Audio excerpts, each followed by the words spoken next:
मैंने पहले ही कहा था, मध्य प्रदेश में कोई कांटे की टक्कर नहीं है। भारतीय जनता पार्टी भारी बहुमत से जीतेगी। जो एग्जिट पोल कह रहा है वो लगभग जन भावनाएं हैं और हम भारी बहुमत से जीतेंगे। मैंने पहले ही कहा था, मध्य प्रदेश में कोई कांटे की टक्कर नहीं है। भारतीय जनता पार्टी भारी बहुमत से जीतेगी। प्रधानमंत्री जी के प्रति प्रेम, उनका नेतृत्व, अमित शाह जी की रणनीति, नड्डा जी का मार्गदर्शन, कार्यकर्ताओं का अनथक परिश्रम और हमारी प्रदेश की सरकार की अनेकों योजनाएं जिनने जनता की जिंदगी बदली है और विकास, ये स्पष्ट बताते थे कि भारतीय जनता पार्टी भारी बहुमत से जीतेगी।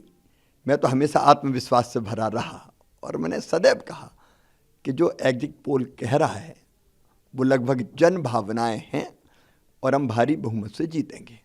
क्या लगता है लाडली बहना का कमाल है कि देखो, कांटे की टक्कर, लाडली बहनों ने सारे कांटे निकाल दिए, कोई कांटा बचे ही नहीं। मैंने ऐसा चुनाव नहीं देखा कि जहां हम जाते थे पुरुषों की भीड़ तो होती थी लेकिन उससे ज़्यादा बहनें आती थी, बेटियां आती थी, बच्चे भी आते थे और बहनों का जो लाड़ और प्यार मिला वो अद्भुत और अभूतपूर्व है। अभी भी मैं कई जगह जाता हूं तो बहनें दौड़ के जाती और ये कहती कि भैया अपन जीत रहे हैं। वो ये नहीं कहती कि बीजेपी की सरकार बनेगी कि आपकी सरकार बनेगी, वो ये कहती कि अपन जीत रहे हैं।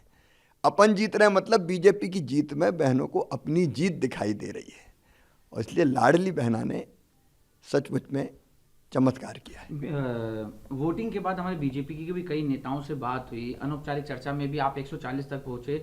बीजेपी के अन्य नेता भी 140 तक नहीं पहुंच पा रहे, 120, 25, 130 तक ही पहुंच पा रहे थे। लेकिन ये तो मतलब जिस तरीके से बताया जा रहा है आप 40 तक सबसे हाईएस्ट आपका था, लेकिन अब ये तो उम्मीद से भी थोड़ा ज़्यादा। देखो, मैंने केवल संभल के बोला था, लेकिन मैंने कई जगह ये कहा कि जिस ढंग से बहनों का स्नेह और प्रेम मिल रहा है और जनता की जैसी भीड़ उमड़ रही है, नतीजे अप्रत्याशित आएंगे, अभूतपूर्व आएंगे।